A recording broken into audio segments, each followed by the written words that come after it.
Hello everyone, welcome to Prelims Primer Weekly News Analysis by Aptiplus Academy for Civil Services। आज की पहली topic है global hunger index. 2022 की global hunger index में India का rank आया 107 आउट ऑफ 121 कंट्रीज। जाहिर है रैंक बहुत खराब है। साउथ एशिया में सभी कंट्रीज के कंपैरिजन में इंडिया का रैंक खराब है except for Afghanistan. Global hunger index ये एक ऐसी इंडेक्स है जो कुछ पैरामीटर्स के बेसिस पे ये मेजर करती है कि ग्लोबली और कंट्रीज में डिफरेंट रीजन या फिर कंट्री वाइज हंगर की क्या सिचुएशन है। यूरोप की दो एनजीओज हैं, कंसर्न वर्ल्ड वाइड और वेल्थ हंगर हेल्फे। ये दो एनजीओज मिलके ग्लोबल हंगर इंडेक्स को प्रिपेयर करती है। हर साल ये इंडेक्स रिलीज की जाती है। 4 इंडिकेटर्स हैं जिसकी बेसिस पे ये इंडेक्स जो है इसे बनाया जाता है। वो है under nourishment, wasting, stunting and under 5 mortality. Under nourishment ऐसी पॉपुलेशन जिनकी सफिशिएंट कैलोरी इंटेक नहीं होती है थ्रू फूड, यानी इनसफिशिएंट कैलोरी इंटेक को ये रिप्रेजेंट करते हैं। चाइल्ड स्टंटिंग मतलब 5 साल तक के उम्र के ऐसे बच्चे जिनकी हाइट जो है वो अपनी उम्र के कंपैरिजन में कॉमेंसुरेट नहीं है, कम है, तो ये रिफ्लेक्ट करता है कि उन्हें क्रॉनिक अंडर न्यूट्रिशन है। प्रॉपर न्यूट्रिशन ना होने के कारण इनकी जो हाइट है वो कम है अपनी एज की तुलना में। अगली है चाइल्ड वेस्टिंग। ये बच्चों में फिर से अंडर न्यूट्रिशन को ही रिफ्लेक्ट करता है। कैसे? 5 साल तक की उम्र तक के ऐसे बच्चे जिनकी हाइट तो ठीक है अपनी उम्र के हिसाब से, लेकिन वेट जो है वो ज़्यादा नहीं है, लो वेट है, तो इसे कहा जाता है चाइल्ड वेस्टिंग। अगली पैरामीटर है अंडर 5 मोर्टेलिटी, मतलब ऐसे बच्चे जिनकी उम्र 5 साल तक नहीं गई और उसके पहले ही इनकी मृत्यु हो गई। तो इन 4 इंडिकेटर्स के बेसिस पे ही ग्लोबल हंगर इंडेक्स में कंट्रीज को रैंकिंग दी जाती है। Under nourishment, child wasting, child stunting and under 5 mortality. Global hunger index में कंट्रीज को स्कोर्स दी जाती है और इन स्कोर्स तक पहुंचने के लिए लास्ट 5 साल में क्या डेटा रहा उस डेटा का यूज किया जाता है। फॉर एग्जाम्पल 2022 की अगर हम ग्लोबल हंगर इंडेक्स की बात करें तो इसमें जो स्कोर्स दिए गए हैं कंट्रीज को, इसे कैलकुलेट किया गया है on the basis of data between 2017 to 2021। इन 5 साल में क्या रही child wasting, child stunting, under nourishment, under 5 mortality एक कंट्री की, इस पूरी डेटा को यूज किया जाता है और उसके बाद ही इसे स्कोर दी जाती है। 2022 के इंडेक्स की अगर हम बात करें तो इंडिया की स्कोर जो है वो बहुत पुअर रही। इंडिया को स्कोर दिया गया 29.1, जो इसे सीरियस कैटेगरी में डालता है। इंडिया का रैंक एज मेंशन्ड अर्लियर रहा 107 आउट ऑफ 121 कंट्रीज। ये रैंकिंग साउथ एशियन कंट्रीज सभी कंट्रीज से पीछे है। अफगानिस्तान के अलावा सिर्फ अफगानिस्तान से ही आगे है इंडिया पूरी साउथ एशिया में। पाकिस्तान, श्रीलंका, बांग्लादेश, नेपाल, म्यांमार, इनका भी परफॉर्मेंस इंडिया से बेहतर रहा। पाकिस्तान का था 99, श्रीलंका का 64, Bangladesh 84, Nepal 81 and Myanmar 71। Child wasting की अगर हम बात करें तो इंडिया का परफॉर्मेंस पुअर रहा इन कंपैरिजन टू 2014। 2014 में 15.1% था और 2022 तक आते आते वो 19.3% पे फिर गिर गया है। 2000 में भी 17.15% था चाइल्ड वेस्टिंग का रेट इंडिया का। इंडिया का जो चाइल्ड वेस्टिंग रेट है ये हाईएस्ट है पूरे वर्ल्ड में फॉर एनी कंट्री, मतलब सबसे ज़्यादा चाइल्ड वेस्टिंग इंडिया में ही है। This is because of India's large population also, like this is one of the contributing factors. Under nourishment भी बहुत ज़्यादा प्रेवलेंट है इंडिया में। इसमें 2018 से 20 में 14.6%, अभी 2019 से 21 में 16.3%, मतलब 225 मिलियन लोग इंडिया में जो है वो अंडर नरिश्ड है out of total 828 million people under nourished globally. पूरे ग्लोब पूरे वर्ल्ड में 828 मिलियन पीपल जो है वो अंडर नरिश्ड है, उसमें से 225 ऑलमोस्ट इंडिया में ही है। इस बार के ग्लोबल हंगर इंडेक्स में इंडिया का परफॉर्मेंस सिर्फ 2 इंडिकेटर्स में थोड़ा सा इम्प्रूव हुआ है, वो है चाइल्ड स्टंटिंग और दूसरा है चाइल्ड मोर्टेलिटी। चाइल्ड स्टंटिंग पहले था 2014 की अगर हम बात करें तो 38.7%, 2022 में वो गिरा है तो 35.5%, which is a good news. दूसरा है चाइल्ड मोर्टेलिटी, इसमें भी ड्रॉप देखा गया है, 2014 में था 4.6% और 2022 में अभी है 3.3%। तो चाइल्ड स्टंटिंग और चाइल्ड मोर्टेलिटी इन दोनों में इंडिया ने इम्प्रूवमेंट दिखाया है। ऑन दी होल इंडिया का जो परफॉर्मेंस है वो थोड़ा सा ख़राब है इन कंपैरिजन टू 2014 में 28.2 था टोटल स्कोर इंडिया का, अभी है 29.1 as mentioned earlier. Global scenario क्या है देख लेते हैं एक बार। टोटल 121 कंट्रीज़ को रैंक दी गई है ग्लोबल हंगर इंडेक्स में, इसमें से 44 कंट्रीज़ जो है वो सीरियस कैटेगरी में है, मतलब यहाँ पे हंगर लेवल्स जो हैं वो अलार्मिंग हैं, इतनी भूखमरी है यहाँ पे। इस इंडेक्स में पूरे वर्ल्ड की कलेक्टिव स्कोर की अगर हम बात करें तो वो है 18.2, जो वर्ल्ड को मॉडरेट कैटेगरी में डालता है। ये थोड़ी सी स्लाइट इम्प्रूवमेंट है इन कंपैरिजन टू 2014 में 19.1 था हंगर लेवल, अभी है 18.2, मतलब हंगर लेवल्स कम हुई हैं, यानी थोड़ा सा इम्प्रूवमेंट देखा गया है। लेकिन क्वेश्चन ये है कि इम्प्रूवमेंट इतनी कम क्यों रही? इकोनॉमीज बढ़ रही हैं तेज़ी से, इसके बावजूद हंगर का इशू जो है वो परसिस्टिंग है। रीजंस क्या है? 2014 और 22 के बीच में कई सारी क्राइसिस आए, कॉन्फ्लिक्ट्स हुए, क्लाइमेट चेंज का इशू तो अभी चल ही रहा है कंटिन्यूसली, इकोनॉमिक फॉल आउट हुआ बिकॉज ऑफ कोविड-19 पेंडेमिक, उसके बाद ही रशिया यूक्रेन वॉर आ गया। तो इन सब से जूझते जूझते जो हंगर को कम करने का जो हमारा टारगेट है वो हम उसे बहुत धीरे धीरे उसे अचीव कर रहे हैं। इम्प्रूवमेंट बहुत ही कम है क्योंकि इन सब क्राइसिस के वजह से ग्लोबल फूड, फ्यूल, फर्टिलाइज़र, इनके प्राइसेस जो है वो कंटिन्यूसली इंक्रीज होते गए। इन्फ्लेशन तो बहुत ज़्यादा था, स्पेशली आफ्टर कोविड और उसके बाद रशिया यूक्रेन वॉर। तो एक्सपेक्टेशन तो ख़राब ही है कि 2023 या उसके बाद हंगर की जो लेवल्स हैं वो बढ़ने वाले हैं या फिर कम नहीं होंगे, वो स्टैग्नेंट ही रह जाएंगे। Moving to the next topic, doom loop.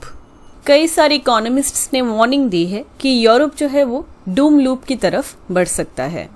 इसी को देखते हुए यूरोपियन सेंट्रल बैंक ने एक इमरजेंसी मीटिंग बुलाई है ऑन डूम लूप।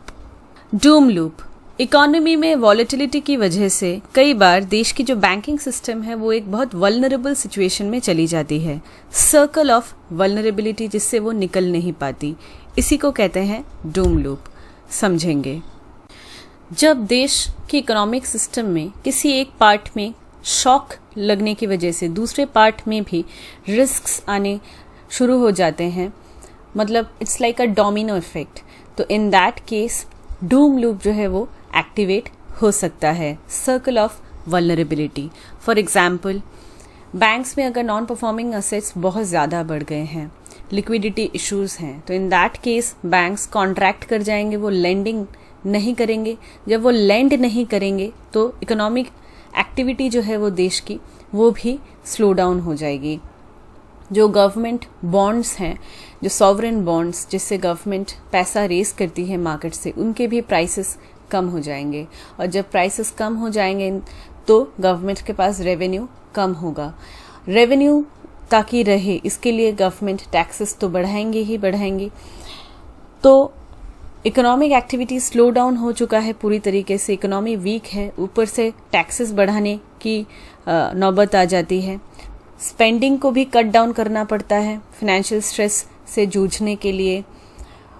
इन सब कारणों की वजह से एक कंटिन्यूअस स्लो डाउन देखने को मिलता है, और इससे, इस वॉलेटिलिटी की वजह से जो बैंक्स हैं वो बहुत ज़्यादा वल्नरेबल हो जाते हैं। डूम लूप कई और कारणों की वजह से भी एक्टिवेट हो सकता है। For example, global recession, inflation, इसकी वजह से जो है उसका इफ़ेक्ट जो है वो हमारे देश के बैंक्स में देखने को मिल सकता है, क्योंकि हमारी इकोनॉमिक एक्टिविटी बहुत ज़्यादा अफेक्टेड हो गई है because of the global recession. या फिर ट्रेड फ्रिक्शन, ट्रेड वॉर्स की वजह से भी डूम लूप स्टार्ट हो सकता है। तो हम देख सकते हैं कि एक रीज़न की वजह से, वो नॉन परफॉर्मिंग एसेट्स हो, वो लिक्विडिटी में इशू हो, वो ग्लोबल डाउनटर्न हो, रिसेशन, या फिर वॉर हो, या ट्रेड फ्रिक्शन हो, कोई भी कारण के वजह से एक वल्नरेबिलिटी सर्कल शुरू हो जाती है। सर्कल, एक की वजह से दूसरा, दूसरी की वजह से तीसरा, उसको अगर हम कॉम्बैट करने के लिए दूसरी स्टेप्स ले रहे हैं तो उसके वजह से भी वो इकोनॉमिक डाउनटर्न है वो बढ़ रहा है। तो ये एक विशियस साइकिल जैसा होता है। तो इसी को कहते हैं डूम लूप। अगली टॉपिक है Leeds report 2022। Recently ministry of commerce and industry ने लीड्स रिपोर्ट की 4th एडिशन को पब्लिश किया। LEADS stands for logistics ease across different states. Report logistics के ऊपर है। लॉजिस्टिक्स क्या है? किसी भी रिसोर्स को उसकी प्रोडक्शन पॉइंट से कंजम्पशन पॉइंट या डिस्ट्रीब्यूशन पॉइंट या दूसरे पॉइंट में पहुंचाने के लिए जो भी चीज़ों की ज़रूरत पड़ती है, जैसे कि प्लानिंग, कोऑर्डिनेशन, स्टोरेज, इसी को कहते हैं लॉजिस्टिक्स। इसमें रॉ मटेरियल्स हो सकते हैं, अगर किसी चीज़ की मैन्युफैक्चरिंग हो, उसको स्टोर करके रखने के लिए, अगर इन्वेंट्री है तो स्टोर करके रखने के लिए इक्विपमेंट्स हैं। तो एक जगह से दूसरी जगह पे जब मूव करवाना है रिसोर्सेज को, उसके लिए जो भी चीज़ों की ज़रूरत पड़ती है वो सारी ही चीज़ें कंप्राइज करती है लॉजिस्टिक्स को। यहाँ पे एक basic logistics supply chain process को इलास्ट्रेट किया गया है। सबसे पहले है रॉ मटेरियल। रॉ मटेरियल को सप्लायर तक पहुँचने की ज़रूरत होती है। सप्लायर फिर इस रॉ मटेरियल को पहुँचाता है मैन्युफैक्चरर तक। मैन्युफैक्चरर एक कमोडिटी को बनाता है उन रॉ मटेरियल्स से, और उसके बाद उस कमोडिटी को डिस्ट्रीब्यूशन के लिए डिस्ट्रीब्यूशन पॉइंट पे भेज देता है, और फिर डिस्ट्रीब्यूशन पॉइंट से वो कस्टमर तक पहुंचता है। कस्टमर से वो कंज्यूमर तक पहुंचता है। यहाँ पे कस्टमर्स डिफरेंट टाइप्स के हो सकते हैं। रिटेल में जो है वो भी एक तरीके के कस्टमर ही है। फॉर एग्जाम्पल, एक फ़ोन को सेल करना है तो मैन्युफैक्चरर के बाद डिस्ट्रीब्यूशन पॉइंट और उसके बाद कस्टमर्स तक पहुंच जाते हैं। कस्टमर्स में रिटेल शॉप ओनर्स भी होते हैं, और फिर उसके बाद लास्ट में कंज्यूमर जो फाइनली उसको खरीद के कंज्यूम कर रहे हैं। तो ये एक बेसिक सप्लाई चेन प्रोसेस है। आते हैं लीड्स रिपोर्ट पे, जो लॉजिस्टिक्स के ऊपर बेसिकली है। सबसे पहले 2018 में लीड्स रिपोर्ट या logistics ease across different states report को लॉन्च किया गया था। हर साल ये रिपोर्ट रिलीज़ की जाती है। ऑब्जेक्टिव है कि सभी स्टेट्स और यूनियन टेरिटरीज जो हैं इन्हें रैंक देना कि वो किस तरीके से अपनी रिस्पेक्टिव लॉजिस्टिक्स इकोसिस्टम्स को चला रहे हैं, वो एफिशिएंट है या नहीं, एट्सेट्रा। एक्सपोर्ट्स प्रमोट हो और इंडिया की इकोनॉमिक ग्रोथ हो, इसको इंश्योर करने के लिए इम्पॉर्टेंट है कि हमारी जो लॉजिस्टिक्स सर्विसेज है उसका इकोसिस्टम जो है वो काफ़ी एफिशिएंट हो, और ये रिपोर्ट इंडिकेट करती है कि उसमें कितनी एफिशिएंसी है। इस इंडेक्स का एम है हमारी जो लॉजिस्टिक्स इकोसिस्टम है उसका जो परफॉर्मेंस है वो बूस्ट हो, ताकि कॉस्ट ऑफ ट्रांजैक्शंस कम हो। जो एक जगह से दूसरी जगह पे पहुंचाने के लिए जो अमाउंट खर्च होता है, ये कॉस्ट जो है उसमें रिडक्शन आए, और एज ए रिज़ल्ट हमारी डोमेस्टिक ट्रेड जो है वो भी बढ़े और इंटरनेशनल ट्रेड जो है उसमें भी बूस्ट देखने को मिले। तो किस तरीके से स्टेट्स को रैंकिंग दी जाती है लीड्स रिपोर्ट में? बेसिकली ये लिस्ट आउट किया जाता है कि स्टेट गवर्नमेंट्स जो है वो क्या एक्शंस ले रही हैं अपनी लॉजिस्टिक्स इकोसिस्टम की एफिशिएंसी को बढ़ाने के लिए। फॉर एग्जाम्पल, गुड्स को स्टोर करने के लिए क्या इंफ्रास्ट्रक्चर बना रही है, गुड्स की मूवमेंट के लिए वो क्या इंफ्रास्ट्रक्चर बना रही हैं। अगर कोई शॉर्टकमिंग है रेगुलेटरी और ऑपरेशनल एनवायरनमेंट में, फॉर एग्जांपल क्लियरेंस नहीं मिलने की वजह से डिले होना, डिले होने का मतलब है गुड्स का जो एक जगह से दूसरी जगह तक पहुंचने के लिए जो टाइम कंज्यूम होता है वो भी बढ़ जाता है, ट्रांजैक्शन कॉस्ट्स जो होते हैं वो भी बढ़ जाते हैं। एज ए रिजल्ट इसकी जो बर्डन है, कॉस्टिंग की बर्डन, वो एंड कंज्यूमर के ऊपर आ जाता है। इसे प्रिवेंट करने के लिए ही लॉजिस्टिक्स को इम्प्रूव करना इंपॉर्टेंट है। तो हर एक स्टेट क्लियरेंस जल्दी मिले, जल्दी गुड्स मूव हो from one place to another, इसके लिए क्या एक्शंस ले रही है इसकी एक लिस्ट बनाई जाती है, और उसके बाद देखा जाता है कि कौन सा स्टेट कैसा परफॉर्म कर रहा है। अगर कोई शॉर्टकमिंग है किसी स्टेट के एक्शंस में तो इन दैट केस उसे सजेशन भी दिया जाता है ताकि वो अपनी लॉजिस्टिक्स एनवायरनमेंट को और भी स्ट्रेंथन करे। परफॉर्मेंस कैटेगरीज 3 है। अचीवर्स मतलब ऐसी स्टेट्स और यूनियन टेरिटरीज जिन्होंने 90% से ज़्यादा एफिशिएंसी अचीव की है। फास्ट मूवर्स यानी ऐसी स्टेट्स और यूनियन टेरिटरीज जिनका स्कोर 80 to 90% के बीच में है। और एस्पायरर्स मतलब ऐसे स्टेट्स और यूनियन टेरिटरीज जिनका परसेंटेज 80% से कम है। 2022 की जो लीड्स रिपोर्ट है इसमें अचीवर्स रहे असम, चंडीगढ़, दिल्ली, हरियाणा, हिमाचल, कर्नाटका, महाराष्ट्र, उड़ीसा, पंजाब, तमिलनाडु, तेलंगाना, उत्तर प्रदेश और उत्तराखंड। असम ने सबसे ज़्यादा अच्छा परफॉर्म किया है इन लीड्स रिपोर्ट 2022। इसने अपनी जो भी टारगेट्स हैं उसके 90 to 100% जो है उसे प्रॉपरली इम्प्लीमेंट की है, अचीव किया है। Quality of infrastructure, logistic services में जो रिलायबिलिटी है कि रिलायबल है कि नहीं, जो लॉजिस्टिक्स में डिफरेंट जो चीज़ें हैं, फॉर एग्जांपल एक जगह से दूसरी जगह पे ले जाने के लिए मूवमेंट का जो प्रोसेस होता है, स्टोरेज का जो प्रोसेस होता है, क्लियरेंस होती है, इन सब चीज़ों में रिलायबिलिटी है या नहीं, operational and regulatory environment as mentioned earlier. तो इन सब चीज़ों में असम ने बहुत ही अच्छा परफॉर्म किया है। It has been rated the highest in these parameters. Assam की गवर्नमेंट ने अपनी लॉजिस्टिक्स इकोसिस्टम को इम्प्रूव करने के लिए, एनहांस करने के लिए कई सारे इनिशिएटिव्स लिए हैं। For example Assam logistics and warehousing policy 2022। इसके अलावा नेशनल हाईवे 37 जो काजीरंगा नेशनल पार्क को डिवाइड करती है, यहाँ पे automatic number plate recognizing system को डिप्लॉय किया है। E challan system web based हो गया है अभी ऑनलाइन।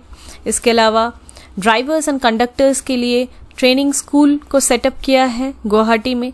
इसके अलावा national institute for automotive inspection, maintenance and training, इसे भी सिलचर में ओपन किया है, यहाँ पे एक सेंटर। इसके अलावा मल्टी मॉडल लॉजिस्टिक पार्क जो है योगी घोपा, यहाँ पे ये पार्क तैयार होने वाला है जिसे डेवलप करेगी असम की गवर्नमेंट। इसके अलावा इनलैंड वाटरवे टर्मिनल ये भी यहाँ पे स्टार्ट होने वाला है। तो कई सारे इनिशिएटिव्स हैं जिसकी वजह से असम बहुत ही अच्छा परफॉर्म कर रहा है। दूसरी कैटेगरी में जो फास्ट मूवर्स हैं इसमें कई सारे स्टेट्स आ जाते हैं जैसे मध्य प्रदेश, राजस्थान, केरला, पुडुचेरी, सिक्किम और त्रिपुरा। एस्पायरर्स की कैटेगरी में जो स्टेट्स हैं उनका नाम है बिहार, छत्तीसगढ़, गोवा, अंडमान, लक्षद्वीप, लद्दाख, जम्मू एंड कश्मीर, अरुणाचल, मिजोरम और नागालैंड। 2022 की लीड्स रिपोर्ट थोड़ी डिफरेंट है क्योंकि पहली बात तो ये वर्चुअल नहीं है, इस बार ये फिजिकल वन हो चुकी है। दूसरी बात है यहाँ पे सिर्फ अब पब्लिक सेक्टर स्टेक होल्डर्स नहीं रहेंगे, प्राइवेट सेक्टर के जो स्टेक होल्डर्स हैं उन्हें भी इस बार कॉन्टैक्ट किया गया और उसके बाद दोनों की कंट्रीब्यूशन के साथ ही ये रिपोर्ट जो है वो निकल के आई है, जिसमें जो भी प्राइवेट स्टेक्स जो हैं जिनके पास, फॉर एग्जांपल शिपर्स हो गए, जो इम्पोर्टर्स हैं, एक्सपोर्टर्स हैं, सबकी क्या राय है, सबकी क्या परफॉर्मेंसेस रही, सभी चीज़ों को यहाँ पे कंसिडर इस बार किया गया है। तो इम्पॉर्टेंट है ये देखना कि क्या इनेबलर्स हैं लॉजिस्टिक इकोसिस्टम में और क्या इम्पेडिमेंट्स है, क्या चैलेंजेस हैं।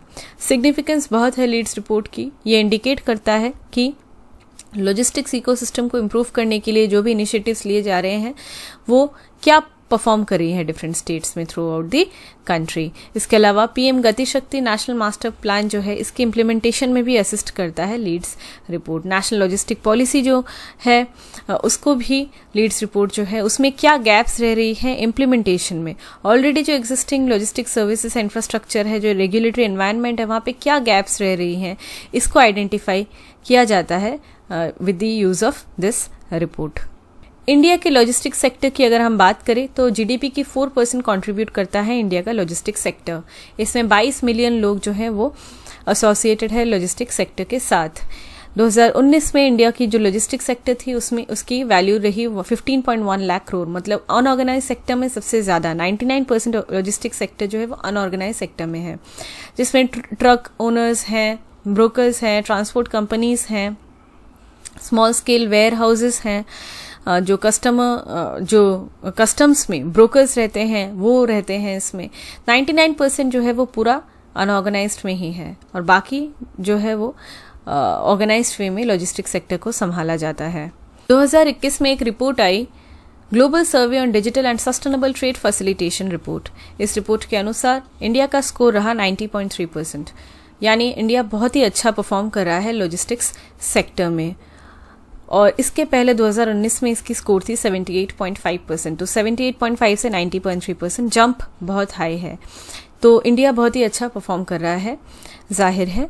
इसके अलावा अगर हम जानना चाहते हैं कि लॉजिस्टिक्स सेक्टर में क्या चैलेंजेस हैं या गवर्नमेंट क्या प्रोग्राम्स चला रही है या पीएम गति शक्ति जो प्लान है, इसके बारे में अगर डिटेल में जानना चाहते हैं तो आप दिए गए इस नीचे लिंक में क्लिक कर सकते हैं, बिकॉज ये पूरी मेंस पर्सपेक्टिव से आ जाता है। Moving to the next topic, Rythu Bharosa Kendras. अभी रिसेंटली इथियोपिया से एक डेलीगेशन आई आंध्र प्रदेश, ये स्टडी करने के लिए कि किस तरीके से रायतू भरोसा केंद्रस जो है ये काम करती है। रायतू भरोसा केंद्र जो है ये आंध्र प्रदेश में फार्मर्स के लिए एक सिंगल विंडो सर्विस सेंटर है। इन केंद्रस में क्वालिटी सीड जो प्री टेस्टेड होते हैं, सर्टिफाइड फर्टिलाइजर्स, एनिमल फीड, ये सब सेल किए जाते हैं फार्मर्स को। हमें पता है कि जो मार्जिनलाइज्ड फार्मर्स होते हैं वो फार्म इक्विपमेंट्स नहीं खरीद पाते हैं। रायतू भरोसा केंद्र से ये फार्मर्स जो है इन इक्विपमेंट्स को हायर पे ले सकते हैं।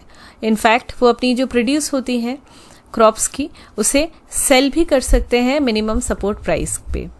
रायतू भरोसा केंद्र जो है ये कई सारी सर्विसेज प्रोवाइड करते हैं, फॉर एग्जांपल सॉइल टेस्टिंग, और इसके बाद रिकमेंडेशंस भी देते हैं कि कौन सी क्रॉप्स को सो करना चाहिए, कितनी क्वांटिटी में करना चाहिए, किस तरीके के फर्टिलाइजर को यूज़ करना चाहिए, कितनी क्वांटिटी में करनी चाहिए, सारी सजेशंस भी रिकमेंडेशंस भी देते हैं।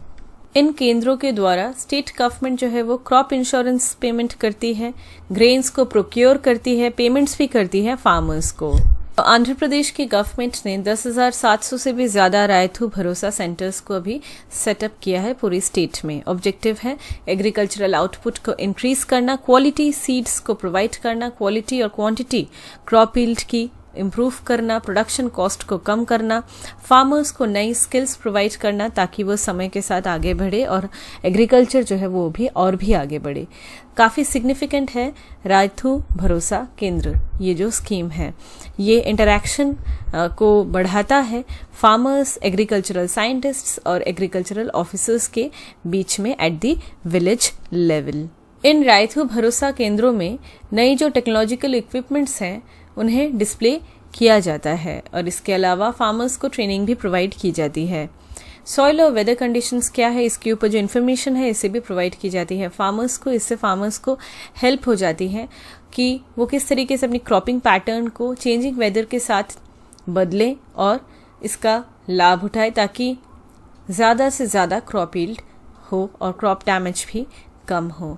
कई बार स्प्यूरियस सीड्स जो होते हैं इलीगली उन्हें अडल्टरेशन के द्वारा मार्केट में फैला दिया जाता है। फार्मर्स इन्हें खरीदते हैं इन अनसर्टिफाइड सीड्स को। इसके अलावा हार्मफुल फर्टिलाइजर्स भी इस तरीके से खरीदते हैं और इससे क्रॉप डैमेज और फेलियर भी होता है।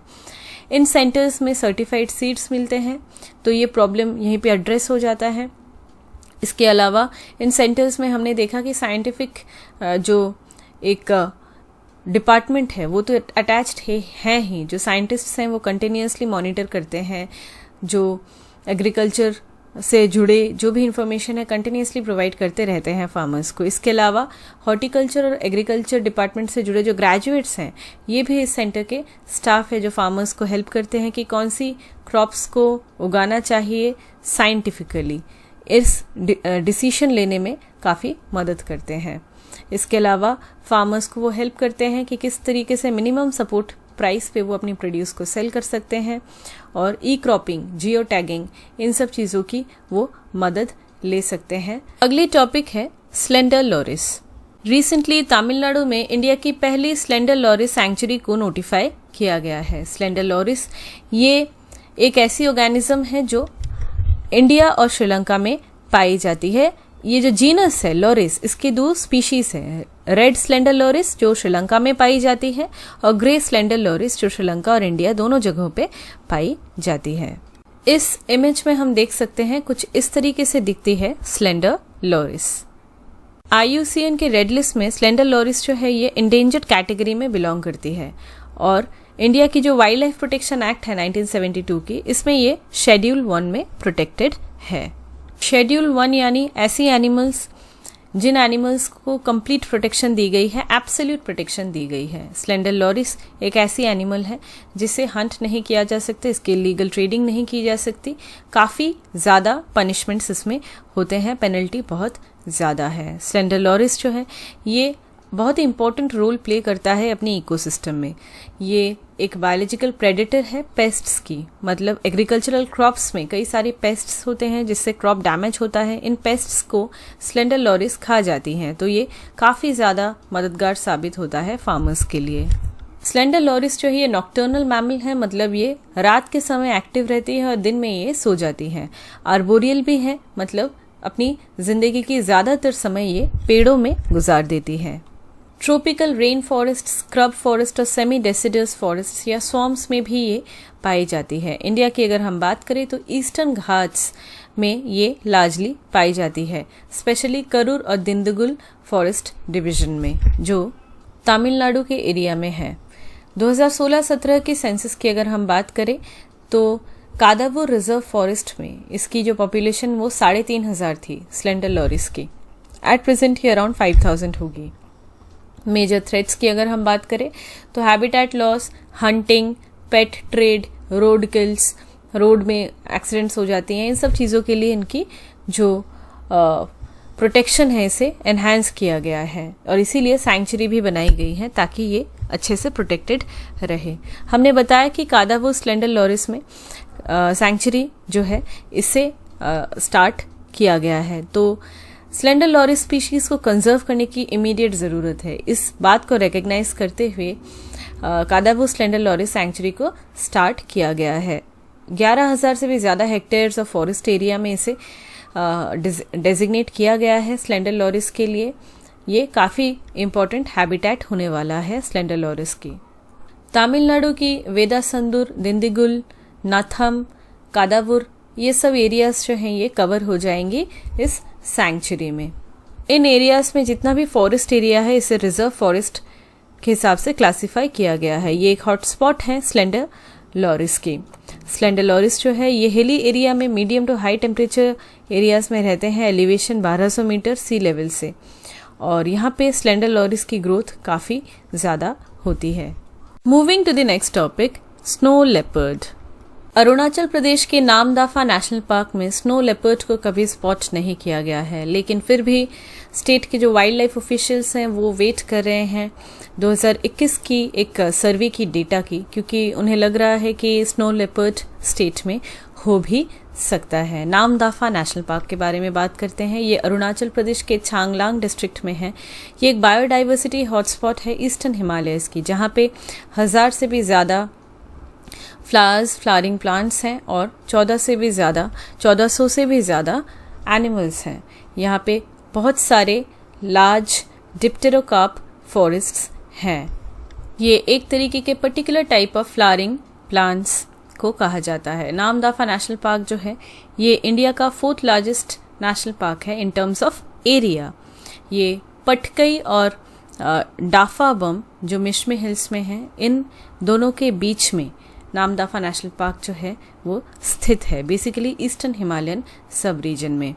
ये इंडिया म्यांमार के बीच में जो इंटरनेशनल बॉर्डर है इसके पास है, और नोआ दिहिंग रिवर जो है ये इसके पास से ही गुजरता है।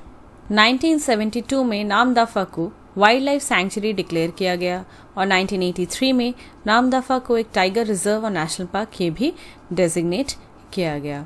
ये वर्ल्ड का एकमात्र एक ऐसा नेशनल पार्क है जहाँ पे सारे ही बिग कैट्स हैं, 4 बिग कैट्स, जिसमें टाइगर, लेपर्ड, स्नो लेपर्ड और क्लाउडेड लेपर्ड हैं। और इसके अलावा यहाँ पे जो दूसरे स्पीशीज़ हैं वो भी मौजूद है, तो ये काफ़ी ज़्यादा सिग्निफिकेंट हो जाता है। इस पार्क में कई सारी प्राइमेट्स हैं, प्राइमेट स्पीशीज़, जिसमें Assamese macaque, pigtailed macaque, stump tailed macaque, hoolock gibbons भी आते हैं, और ये एक इंडिया की एकमात्र एक एप स्पीशीज़ है हुलॉक गिबॉन, ये भी यहाँ पे पाए जाते हैं।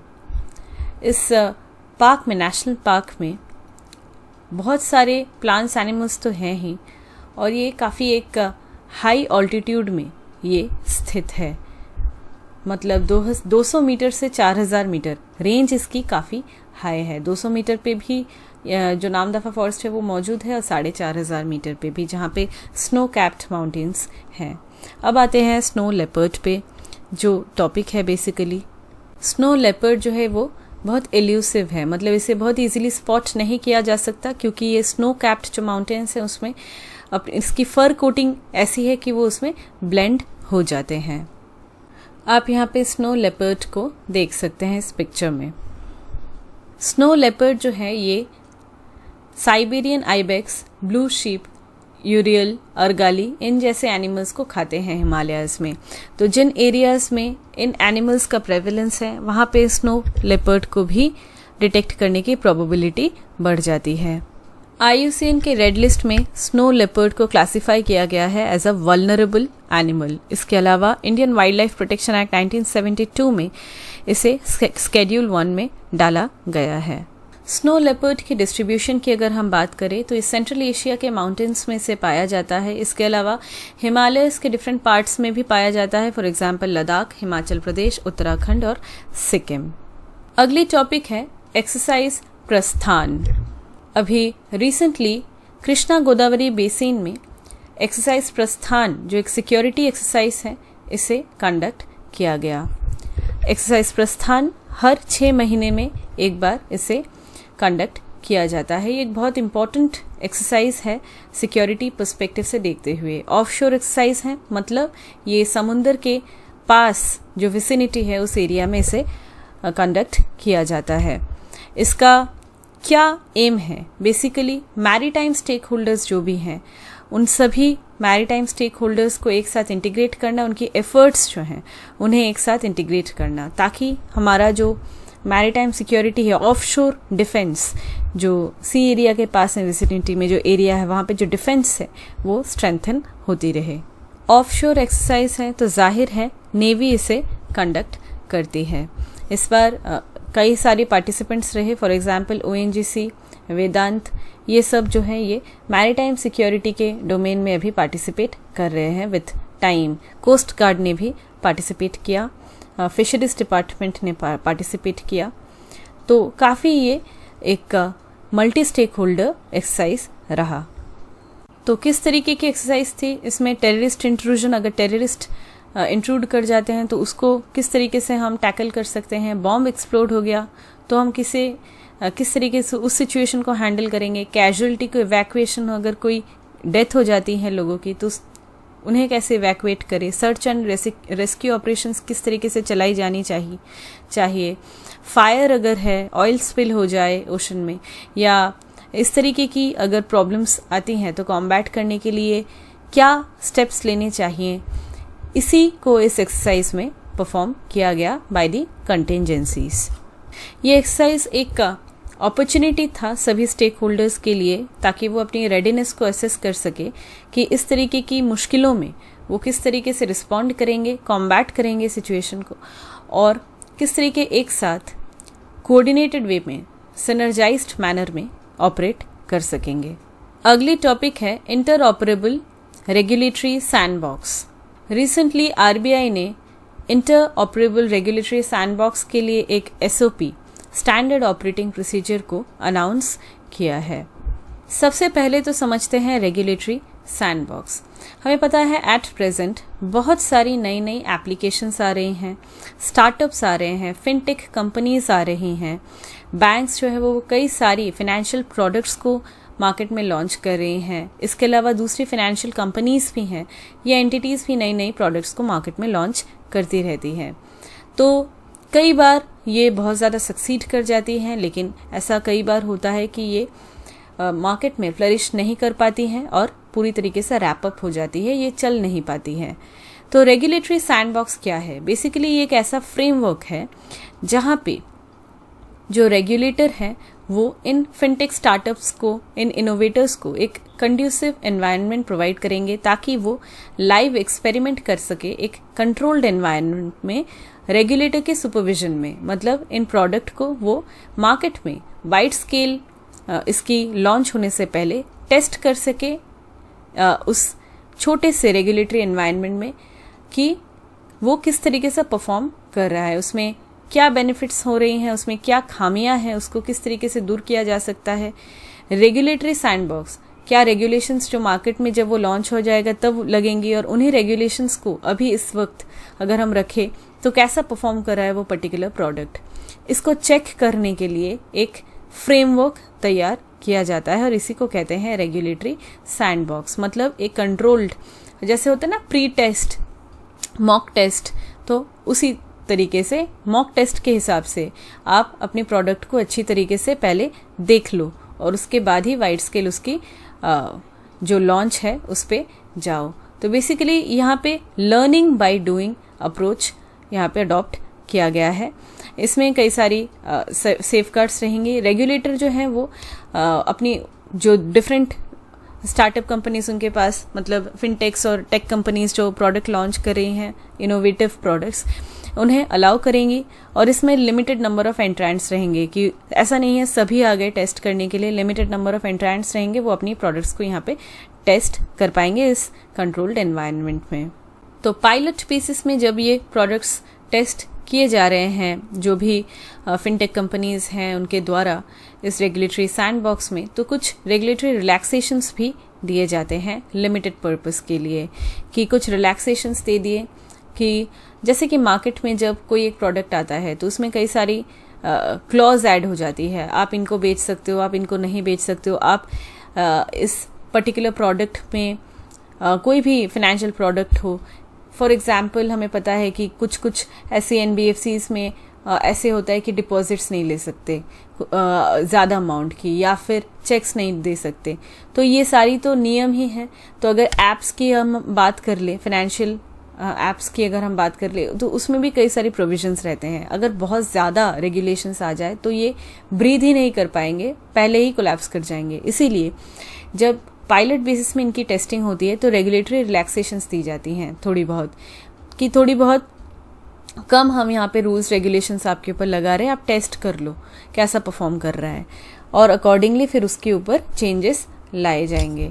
तो बेसिकली रेगुलेटर को भी यहाँ पे एक प्रोविजन मिल जाता है कि वो कम रेगुलेशंस डाल के देख सकते हैं कि वो पर्टिकुलर फाइनेंशियल प्रोडक्ट अच्छे से टेस्ट, मतलब फेज में अच्छे से परफॉर्म कर रहा है कि नहीं कर रहा है। इनोवेटर्स को भी ये बहुत सारी सहूलियत हो जाएगी इसमें, और फाइनेंशियल सर्विस प्रोवाइडर्स, कस्टमर्स भी टेस्ट थोड़ी बहुत, जब वो पायलट बेसिस में हो रही है तो क्या कस्टमर एक्सपीरियंस रहा ये भी हो जाएगा। तो ये फील्ड टेस्ट सा है, इसमें एविडेंस मिल जाता है कि बेनिफिट्स क्या है एक पर्टिकुलर प्रोडक्ट की, क्या रिस्क्स हैं इस नई प्रोडक्ट की, और अकॉर्डिंगली रिस्क्स को कंटेन करना, अच्छे से केयरफुली मॉनिटर करना, सारी चीज़ें जो हैं ये यहाँ पे पॉसिबल हो जाती हैं। कुछ इनोवेटिव प्रोडक्ट्स की अगर हम बात करें जो इसमें आ सकते हैं रेगुलेटरी सैंडबॉक्स में, रिटेल पेमेंट से रिलेटेड जो भी ऐप्स होते हैं, जो भी नई जो चीज़ें अभी लॉन्च हो रही हैं, मनी ट्रांसफ़र सर्विसेज हमें पता है, फॉर एग्जांपल NEFT होगा, ये सारी तो नई सर्विसेज हैं मनी ट्रांसफ़र की। Market place lending, digital KYC के लिए, financial advisory services, wealth management services, digital identification services, इन सब से जुड़े हुए डिफरेंट बैंक्स जो है अपनी innovative products, apps continuously digital platforms पे डालती रहती हैं। स्मार्ट कॉन्ट्रैक्ट्स, फाइनेंशियल इंक्लूजन के लिए जो प्रोडक्ट्स डाली जा रही हैं होती हैं, एग्जाम्पल से समझते हैं, फ़ोन पे हो गया, फिर पेटीएम हो गया, ये सारी सर्विसेज जो है ये फाइनेंशियल इंक्लूजन प्रोडक्ट्स ही तो हैं, ये अभी फ्लरिश कर चुके हैं, लेकिन ऐसी कई नई प्रोडक्ट्स भी अभी मार्केट पे आ रही है। तो वो किस तरीके से परफॉर्म कर रही है, उनका क्या परफॉर्मेंस रहेगा वाइड स्केल लॉन्च के बाद, ये अच्छे से पता चल जाएगा अगर उनको पहले ही एक अच्छा एनवायरनमेंट मिल जाए, और इसी को कह रहे हैं रेगुलेटरी सैंडबॉक्स। इनोवेटिव टेक्नोलॉजी की अगर हम बात करें तो इसमें मोबाइल टेक्नोलॉजी एप्लीकेशंस, पेमेंट्स हो गया as mentioned earlier, digital identity, तो इस सभी जो ब्लॉकचेन टेक्नोलॉजीज हैं इससे जुड़े हुए जो एप्लीकेशंस, आर्टिफिशियल इंटेलिजेंस, इससे जुड़े हुए जो हैं चीज़ें, एप्लीकेशंस, ये सभी पहले से एक टेस्ट से गुजर सकती हैं in the regulatory sandbox. It's very important to note कि RBI की सैंडबॉक्स टेस्टिंग में कुछ एक्सक्लूजन्स भी हैं। फॉर एग्जाम्पल, क्रिप्टो करेंसी से जुड़े हुए कोई भी सर्विस रेगुलेटरी सैंडबॉक्स में पार्टिसिपेट नहीं कर पाएंगे, क्रिप्टो एसेट्स से जुड़े हुए नहीं कर पाएंगे, क्रिप्टो एसेट्स में ट्रेडिंग नहीं। फिर इनिशियल कॉइन ऑफरिंग्स, जो कॉइन ऑफर की जाती है इनिशियली, वो नहीं। चेन मार्केटिंग सर्विसेज नहीं की जा सकती। जो भी प्रोडक्ट्स गवर्नमेंट ऑफ इंडिया ने बैन करके रखा हुआ है या किसी रेगुलेटर ने, वो नहीं की जा सकती। क्रेडिट रजिस्ट्री, ये सब एक्सक्लूडेड है from the RBI sandbox testing. Initial coin offering, ये भी क्रिप्टो का ही एक पार्ट है। तो as mentioned earlier, regulatory sandbox जो है ये प्रोवाइड करती है एक ऐसी एनवायरनमेंट जहाँ पे इनोवेटिव टेक्नोलॉजी लेड जो एंटिटीज़ हैं वो लिमिटेड स्केल पे टेस्ट कर ले सकते हैं अपनी नई प्रोडक्ट को, नई सर्विस को, थोड़ी थोड़ी रिलैक्सेशंस के अंदर ही। रेगुलेटरी रिलैक्सेशंस, रेगुलेटरी रिक्वायरमेंट जो है वो भी थोड़ी सी कम हो जाती है और उसके बाद पूरी टेस्टिंग के बाद वो वाइड स्केल लॉन्च कर सकते हैं अपनी प्रोडक्ट को या अपनी सर्विस को।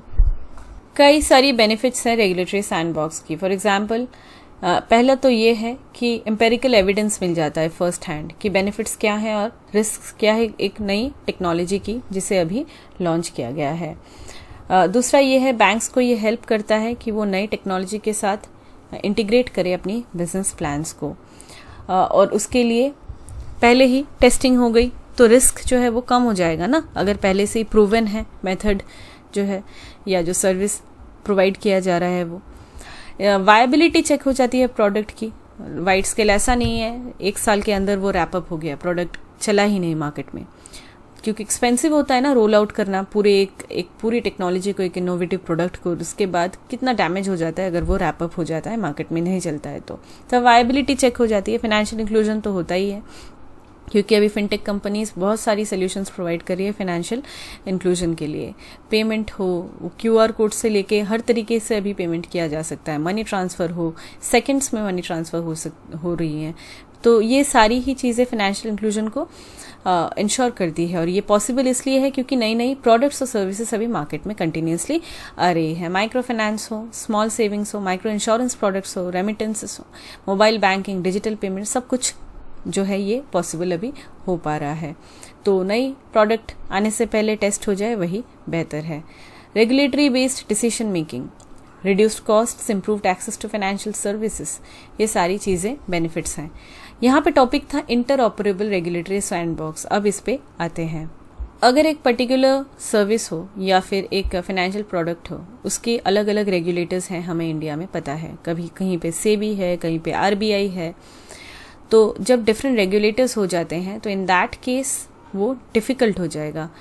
इंटरऑपरेबल रेगुलेटरी सैंडबॉक्स मतलब यहाँ पे नई जो फिनटेक प्रोडक्ट्स हैं या सर्विसेज हैं जिनकी एक से ज़्यादा रेगुलेटर है या अलग अलग रेगुलेटर्स हैं, वहाँ पे टेस्ट करने के लिए डिफरेंट रेगुलेटर्स के बीच में क्लैश ना हो, इसके लिए बनाया गया है interoperable regulatory sandbox. Jurisdiction clear रहे, ओवरलैपिंग एरियाज अगर होते हैं, मल्टीपल रेगुलेटर्स हैं, अगर आरबीआई है, सेबी है, आईआरडीआई है जो इंश्योरेंस को देखता है, पेंशन जो पीएफआरडीए के अंदर आता है, तो अलग अलग जुरिस्डिक्शन ना हो, क्लियर एक उसमें अगर वे आउट रहे, फ्रेमवर्क रहे, वो इम्पोर्टेंट है। तो इन दिस केस एक प्रिंसिपल रेगुलेटर होगा। सपोज एक प्रोडक्ट है, कोई भी फाइनेंशियल प्रोडक्ट, उसके मल्टीपल रेगुलेटर्स हैं, आरबीआई भी देखती है कोई एक सेक्टर उसका, सेबी भी उसे रेगुलेट करती है किसी और पर्सपेक्टिव से, तो दोनों ने होंगे तो उसमें क्लैश हो जाएगा। इसको रोकने के लिए इसे बनाया गया है। तो किस तरीके से ये किया जाएगा, बेसिकली देखा जाएगा कि जो प्रोडक्ट है उसमें किस रेगुलेटर का इन्फ्लुएंस सबसे ज़्यादा है, डोमिनेंट क्या है, और ये प्रोडक्ट की कौन सी डोमिनेंट फीचर है उसके ऊपर डिसाइड होगा। प्रोडक्ट की एक पर्टिकुलर फीचर है जो बहुत इंपॉर्टेंट है और वो फीचर जो है उसे रेगुलेट करेगी सपोज आरबीआई, तो in that case principal regulator कौन है, आरबीआई। अगर कोई और उस प्रोडक्ट की कोई और प्रोविजंस रेगुलेट की जाती है सेबी के द्वारा या आईआरडीआई के द्वारा, तो इन दैट केस वो एसोसिएट रेगुलेटर्स कहलाए जाएंगे। प्रोडक्ट की क्या डोमिनेंट फीचर है, इसमें कैसे ये डिसाइड करेंगे। 2 सेट ऑफ फैक्टर्स को कंसिडर किया जाएगा डोमिनेंट फीचर को डिसाइड करने के लिए। पहला ये है कि एग्जिस्टिंग प्रोडक्ट जो है वो किस तरीके का है, किस टाइप का है, loan, deposit, capital market instrument है, इंश्योरेंस, गवर्नमेंट सिक्योरिटीज है, इंस्ट्रूमेंट, पेंशन प्रोडक्ट किस तरीके का है। सेकेंडली इसमें कितने रिलैक्सेशंस वो मांग रहा है कि जब वो टेस्ट करना चाह रहा है अपनी प्रोडक्ट को, वो तो कितने रिलैक्सेशंस मान रहा है, वो स्ट्रिंजेंट जो रेगुलेशन है उसके अंदर ही वो अपनी प्रोडक्ट को लॉन्च करना चाह रहा है मार्केट में, या वो काफ़ी सारे रिलैक्सेशंस चाहता है। तो इन दोनों चीज़ों को देखते हुए डोमिनेंट फीचर को डिसाइड किया जाएगा और अकॉर्डिंगली वेटेज दिया जाएगा, और उसके बाद ही उसकी डोमिनेंट फीचर जो है वो कंसिडर की जाएगी। उसके बाद जब प्रोडक्ट जो है वो टेस्ट किया जाएगा, उस टेस्ट का जो डिज़ाइन है कि किस तरीके से उस प्रोडक्ट को टेस्ट करने की ज़रूरत है, कौन सी चीज़ें रहनी चाहिए देखने के लिए कि प्रोडक्ट जो है वो वायबल है या नहीं, उसकी क्या परफॉर्मेंस है, इसे डिसाइड कौन करेगा? प्रिंसिपल रेगुलेटर, और कंसल्ट करेगा इसके लिए दूसरे रेगुलेटर्स के साथ। उसके बाद प्रोडक्ट को लॉन्च करने से पहले फिनटेक जो है, जो सिलेक्ट किया जाएगा सैंडबॉक्स के लिए, वो परमिशन सीक करेगा प्रिंसिपल रेगुलेटर से, वो आरबीआई हो, सेबी हो, जो भी प्रिंसिपल रेगुलेटर है उस पर्टिकुलर प्रोडक्ट के लिए, कि उन्हें रिलैक्सेशंस दी जाए। अगर रिलैक्सेशंस दी जाती है एंड ये केस टू केस बेसिस में डिपेंड करेगा कितनी रिलैक्सेशंस दी जाएगी, कितनी नहीं दिए जाएंगे। तो जो भी डिसीजन होगा प्रिंसिपल रेगुलेटर डिसाइड करेंगे in consultation with associate regulator. उसके बाद जो रिलैक्सेशंस दी जाएंगी उसके लिए जो डिसीशंस दिए जाएंगे वो बाइंडिंग होंगे और वो फाइनल होंगे। कुछ स्पेशल केसेस भी हैं, एक बार देख लेते हैं। अगर कोई एक फिनटेक एप्लीकेंट है और वो रजिस्टर्ड नहीं है सेबी के साथ और वहाँ पे सेबी इन्वॉल्व है, तो इन दैट केस उसे पार्टनरशिप में जाना पड़ेगा विथ एन एंटिटी जिसकी सेबी के साथ रजिस्ट्रेशन है। सिमिलरली अगर international financial services centres authority principal regulator है, तो इन दैट केस हम श्योर हो सकते हैं कि इन दिस केस कोई इंडियन फिनटेक कंपनी है जो अब्रॉड में अपनी कोई एक फाइनेंशियल प्रोडक्ट को लॉन्च करना चाह रही है, या फिर कोई फॉरेन फिनटेक कंपनी है जो इंडिया में प्रोडक्ट को इनिशिएट करना चाह रही है। हमें पता है गिफ्ट सिटी गुजरात में यहाँ पे international financial services centres authority यहाँ इसको सेटअप किया गया है ताकि मल्टीपल जो रेगुलेटर्स होते हैं, जिसकी वजह से इंटरनेशनल ट्रेड में बड़ी दिक्कतें आती हैं, रेगुलेशंस इतने हो जाते हैं, स्पेशली जो स्टॉक से लेके जो कैपिटल मार्केट, इन सब चीज़ों में जब इतनी रेगुलेशंस अलग अलग जो जुरिस्डिक्शन में आ जाते हैं, ये सब आते हैं तो बहुत दिक्कत होता है। तो स्टार्ट किया गया है international financial services centre authority Gujarat के गिफ्ट सिटी में। तो ये इंश्योर करता है कि सिंगल रेगुलेटर हो, अलग अलग सेबी हो गया, इंश्योरेंस कोई भी प्रोडक्ट हो जो यूजुअली, फॉर एग्जांपल अगर कोई इंश्योरेंस प्रोडक्ट है तो उसे IRDAI के साथ एसोसिएट होना पड़ता है। सेबी का भी है फाइनेंशियल मार्केट का, लेकिन अगर इंटरनेशनल प्लेयर्स जो हैं अगर वो इंडिया में इन्वेस्ट कर रहे हैं, यहाँ पे कोई प्रोडक्ट को लॉन्च कर रहे हैं, तब भी अगर उन्हें अलग अलग रेगुलेटर्स के साथ डील करना पड़े तो वो बहुत हेडेक है। इसीलिए स्टार्ट किया गया है international financial services centre authority. तो जाहिर है यहाँ पे ये स्पेशल केस है। अगर कोई इंडियन फिनटेक कंपनी बाहर कोई फाइनेंशियल प्रोडक्ट को लॉन्च करना चाह रही है तो इन दैट केस IFSCA जो है वो प्रिंसिपल रेगुलेटर रहेगा, और बाहर की कोई कंपनी इंडिया में कर रही है तभी यही रहेगा। ग्लोबल पर्सपेक्टिव की अगर हम थोड़ी बात करें तो सैंडबॉक्स, रेगुलेटरी सैंडबॉक्स जिसकी बात हम शुरू से कर रहे हैं, ये फर्स्ट इम्प्लीमेंट किया गया था in the year 2015 by the United kingdom, और तब से डिफरेंट जो कंट्रीज हैं वो इम्प्लीमेंट करना शुरू की है रेगुलेटरी सैंडबॉक्स फ्रेमवर्क को अपनी नीड्स के मुताबिक, और अभी इंडिया भी इसमें काफ़ी आगे बढ़ रही है। अगली टॉपिक है वर्ल्ड स्लॉथ बेयर डे। 12 अक्टूबर को world sloth bear day observe किया गया। ये पहला वर्ल्ड स्लॉथ बेयर डे था, and it is meant to generate awareness and strengthen conservation efforts, ताकि इंडियन सबकॉन्टिनेंट में जहाँ पे स्लॉथ बेयर एंडेमिक है, यहाँ पे इसको प्रोटेक्शन मिले अच्छे से, और इसके लिए अवेयरनेस जो है वो भी फैले पूरे दुनिया में। IUCN के रेड लिस्ट में स्लॉथ बेयर जो है वो वल्नरेबल कैटेगरी में बिलोंग करता है। स्लॉथ बेयर एंडेमिक है, मतलब वो इंडियन सब कॉन्टिनेंट में ही पाया जाता है, और 90% जो पॉपुलेशन है स्लॉथ बेयर की वो इंडिया में पाई जाती है। एक ऑर्गेनाइजेशन है वाइल्ड लाइफ SOS इंडिया, इसी ने ही सबसे पहले प्रपोजल डाली कि वर्ल्ड स्लॉथ बेयर डे को ऑब्जर्व किया जाना चाहिए। इंडिया की ये एक ऑर्गेनाइजेशन है जो स्लॉथ बेयर के कंजर्वेशन में लगी हुई है। इसके अलावा दूसरे बेयर जो है उसकी भी कंजर्वेशन कर रही है सिंस लास्ट 2 डेकेड्स। जाहिर है स्लॉथ बेयर इतना इम्पोर्टेंट है तो इसे वाइल्ड लाइफ प्रोटेक्शन एक्ट 1972 के स्केड्यूल 1 में ही रखा जाएगा, जिसमें इसकी हंटिंग तो मना है ही, इलीगल ट्रेडिंग भी मना है, बहुत पेनल्टी और पनिशमेंट दिया जाता है अगर इसकी इलीगल कुछ की जाती है। तो टाइगर्स, राइनोसोरस, एलिफेंट्स, इनको भी स्केड्यूल 1 का ही प्रोटेक्शन दिया गया है। तो स्लॉथ बेयर जो है ये समझते हैं कि ये ओमनीवोरस है, और क्योंकि ये मतलब प्लांट्स को भी खाते हैं, एनिमल्स को भी ये खाते हैं, मतलब छोटे छोटे एंट्स, टर्माइट्स इन्हें खाते हैं। लास्ट 2 डेकेड से इनकी कंजर्वेशन तो चल ही रही है, लेकिन लास्ट कुछ सालों से बहुत ज़्यादा इंसिडेंट हो रहा है, ह्यूमन बेयर कॉन्फ्लिक्ट हो रहा है, specially in states like Gujarat, Rajasthan, Maharashtra. तो इसी को देखते हुए कंजर्वेशन के लिए और भी एफर्ट्स दिए जा रहे हैं एट प्रेजेंट। पंजाब से Arunachal Pradesh, outer range of Himalayas, जो लो हिल एरियाज हैं और जहाँ पे फॉरेस्ट कवर है, मोस्टली यहीं पे स्लॉथ बेयर पाए जाते हैं। हिमाचल प्रदेश, जम्मू एंड कश्मीर, यहाँ के जो हाई माउंटेन्स है यहाँ पे स्लॉथ बेयर नहीं पाए जाते। सिमिलरली राजस्थान में ये नहीं पाए जाते हाई माउंटेन्स में, तो ये इनकी हैबिटेशन थी। अगली टॉपिक है Manesar anti terror 2022। India at present एक मल्टीलैटरल एंटी टेरर एक्सरसाइज को होस्ट कर रहा है, जिसका नाम है मानेसर एंटी टेरर 2022।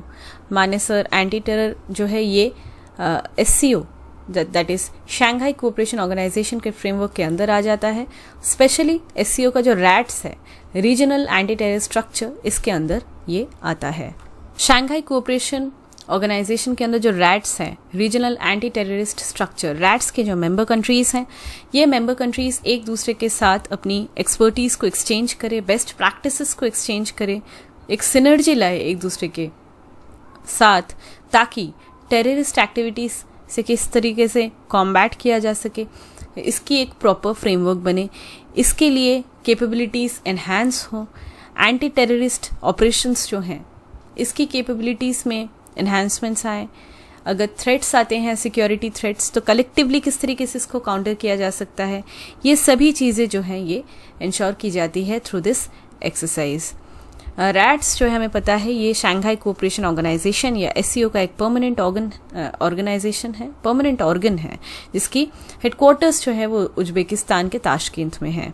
रैट्स का बेसिकली ऑब्जेक्टिव ये है कि वो टेररिज्म, एक्सट्रीमिज्म, सेपरेटिज्म, इन सब चीज़ों, इन सब इश्यूज जो है इसके अगेंस्ट सभी मेंबर कंट्रीज एक साथ कोऑपरेट करे।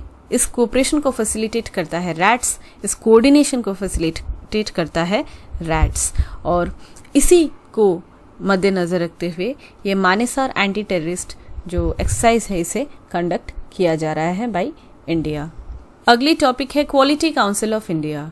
Recently quality council of India की सिल्वर जुबली को सेलिब्रेट किया गया।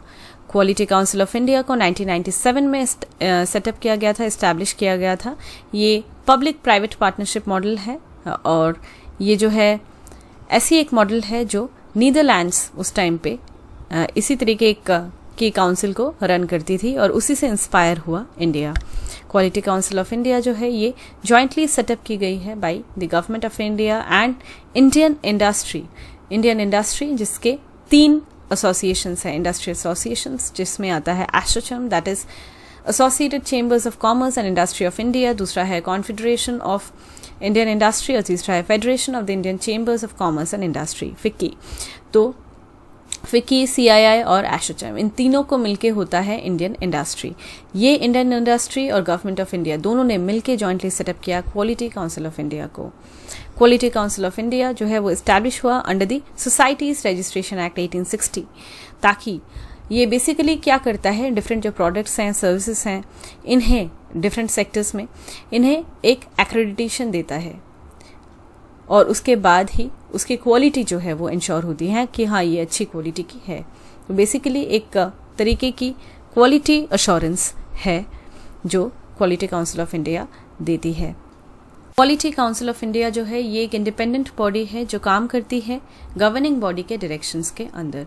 मतलब इस गवर्निंग बॉडी में रिप्रेजेंटेटिव्स होते हैं गवर्नमेंट के, इंडस्ट्री एसोसिएशंस के, क्योंकि मल्टी स्टेक होल्डर है, प्राइवेट गवर्नमेंट दोनों ही इन्वॉल्व है, तो सभी स्टेक होल्डर्स रहते हैं इस गवर्निंग बॉडी में, और इसी गवर्निंग बॉडी के डायरेक्शंस को फॉलो करते हुए ये काउंसिल जो है वो काम करता है।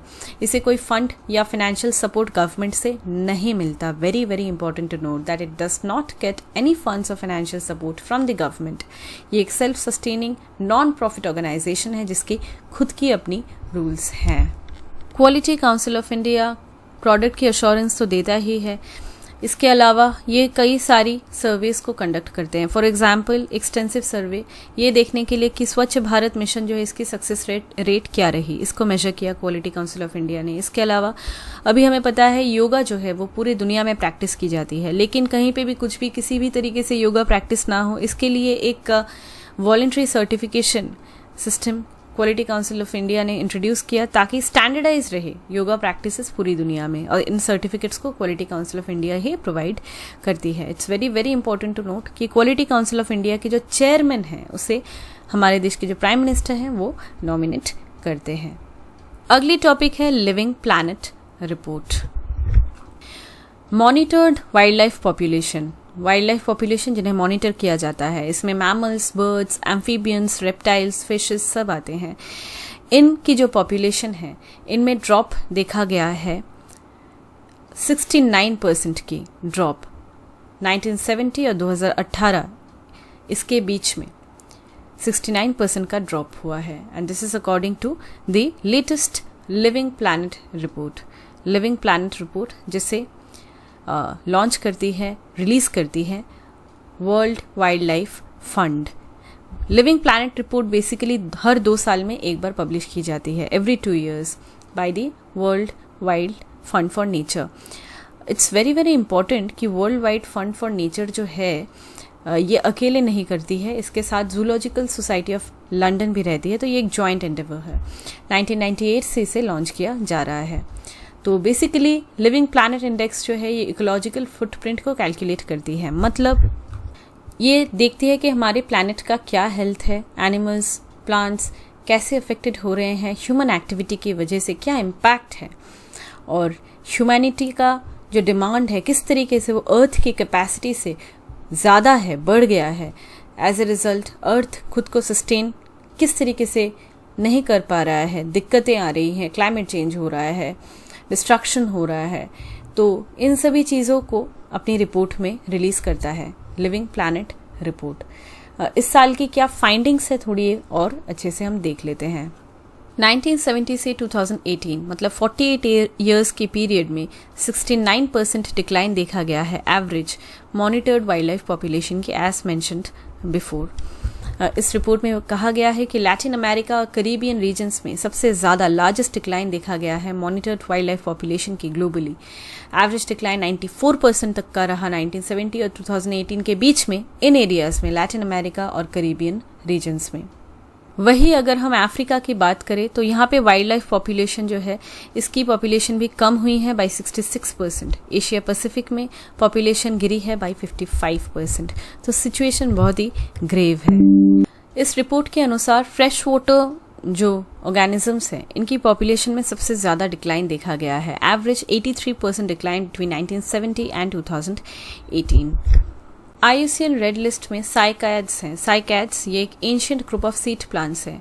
इस रिपोर्ट के अनुसार ये सबसे ज़्यादा थ्रेटेंड स्पीशीज़ हैं, और उसके बाद कोरल जो है सी में, कोरल की भी डिक्लाइन देखी जा रही है, फास्टेस्ट है, सबसे ज़्यादा कोरल की डिक्लाइन देखी जा रही है। उसके बाद एम्फीबियंस की, मतलब ऐसे ऑर्गेनिजम्स जो वाटर और लैंड दोनों में रहते हैं। तो ये प्लांट्स हो या एनिमल्स हो, इनकी पॉपुलेशन इतनी कम होती जा रही है। तो मेन ड्राइवर्स क्या है, मतलब वाइल्ड लाइफ पॉपुलेशन डिक्लाइन होने के पीछे बेसिकली क्या कारण है। पहला है habitat destruction and loss, habitat degradation. हम अभी कंटिन्यूसली कंस्ट्रक्शन किए जा रहे हैं, अर्बनाइजेशन हुए जा रहा है, डिमांड बढ़ता जा रहा है, पॉपुलेशन, ह्यूमन पॉपुलेशन भी बढ़ती जा रही है। इसकी वजह से फॉरेस्ट क्लियर किए जा रहे हैं, हम कंटिन्यूसली इंक्रोच कर रहे हैं, हम इन एनिमल्स और प्लांट्स के जगहों को एक्सप्लॉइट कर रहे हैं। और इसके अलावा इन्वेसिव स्पीशीज़ भी अभी आ रहे हैं। ऐसे इन्वेसिव स्पीशीज़ मतलब जो अगर कहीं पे ग्रो करना स्टार्ट कर दे तो वहीं पे वो उनकी मोनोपोली हो जाती है ऐसे प्लांट्स की। फॉर एग्जांपल लैंटाना कैमारा, ये एक तरीके का ऐसा प्लांट है, अगर वो इन्वेसिव है जहाँ पे वो उगना शुरू किया तो उसी का पॉपुलेशन इतना हो जाता है कि जो दूसरे स्पीशीज़ हैं प्लांट्स के वो और ग्रो नहीं कर पाते। पोल्यूशन तो है ही, हम कंटिन्यूसली पोल्यूशन कॉज कर रहे हैं, क्लाइमेट चेंज, डिजीज़, ये सारी रीजंस हैं कि वाइल्ड लाइफ पॉपुलेशन जो है वो इतनी ज़्यादा डिक्लाइन हो रही है। यहाँ पे एक चीज़ है, हम सोच रहे हैं कि ह्यूमन पॉपुलेशन बढ़ रहा है, ये सारी चीज़ें अगर कम होगी तो क्या। It's very very important to note कि अगर एक भी एनिमल, एक भी ऑर्गेनिज्म एक्सटिंक्ट हो जाता है तो ह्यूमन बीइंग्स जो हैं वो भी अपने एक्सटिंक्शन के एक स्टेप आगे बढ़ जाते हैं। तो it's very important to conserve plants and animals for the health of this planet and for the human civilization too, for the sustenance of human civilization too. Living report के अनुसार ऐसी और भी कई सारी चीज़ें हैं जो यहाँ पे आप देख सकते हैं एक बार कि क्या चेंजेस हो रही हैं एट प्रेजेंट। इंडिया स्पेसिफिक अगर हम बात करें तो इंडिया में हनी बीज का जो पॉपुलेशन है ये बहुत ज़्यादा डिक्लाइन हो गया है और at present fresh water turtles जो हैं इनकी पॉपुलेशन भी बहुत ज़्यादा डिक्लाइन हुई है। हिमालयन रीजन और वेस्टर्न घाट्स, ये दो रीजन जो है अकॉर्डिंग टू दिस रिपोर्ट ये सबसे ज़्यादा वल्नरेबल रीजन है in the country in terms of biodiversity loss. सबसे ज़्यादा प्लांट्स एंड एनिमल्स की पॉपुलेशन लॉस यहीं पे हो रही है। इंक्रीज्ड बायोडाइवर्सिटी लॉस जो है ये और भी होगा अगर टेम्परेचर्स इंक्रीज हो जाते हैं। हमें पता है कि 1 डिग्री 1.5 डिग्री से ज़्यादा 2 डिग्री ये सारी जो टारगेट्स रखी गई हैं थी वो तो कभी अभी फुलफिल हो ही नहीं रही है, कंटिन्यूसली हम उसको फेल करते ही जा रहे हैं। तो टेम्परेचर जितना इंक्रीज होगा, क्लाइमेट चेंज जितना होगा, बायोडाइवर्सिटी लॉस भी उतना ही होगा। It's very very important to note कि लिविंग प्लैनेट रिपोर्ट जो है ये एक बायएनियल रिपोर्ट है, मतलब हर 2 साल में एक बार इसे रिलीज की जाती है और इसमें ये मेजर किया जाता है कि क्लाइमेट चेंज और बायोडाइवर्सिटी लॉस के लिए एनवायरनमेंट में जो कंटिन्यूसली प्रेशर पड़ रहा है, इस प्रेशर को किस तरीके से डील कर रहे हैं different plants and animal species, किस तरीके से वो रिस्पॉन्ड कर रहे हैं इस प्रेशर के अगेंस्ट, इसे मेजर किया जाता है in this report.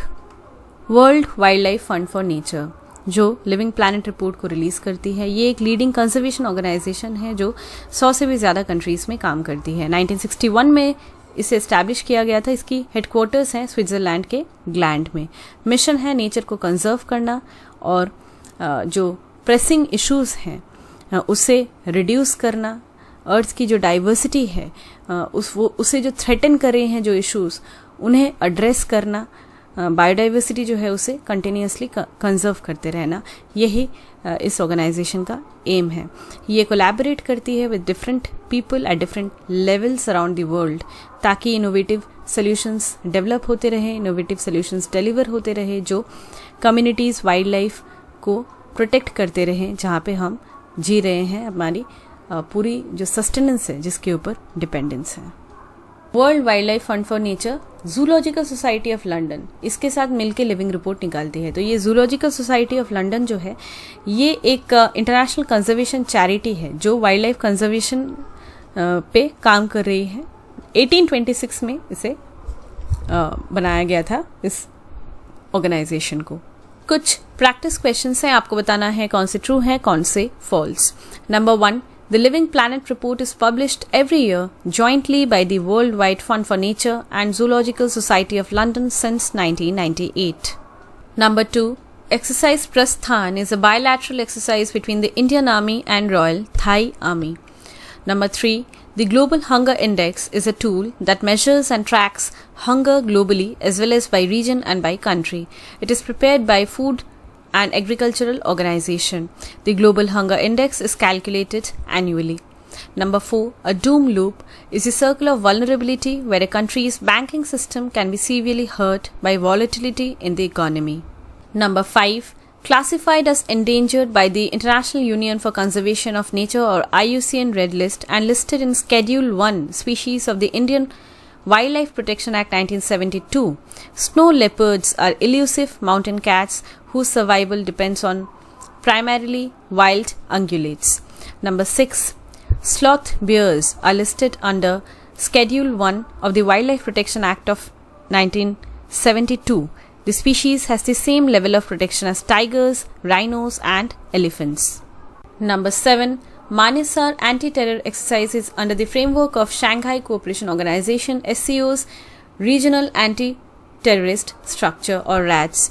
The exercise is aimed at exchanging expertise, best practices and build synergy between the counter-terrorism forces of the SCO RATS member countries to enhance capabilities for conducting anti-terrorist operations and countering other security threats collectively.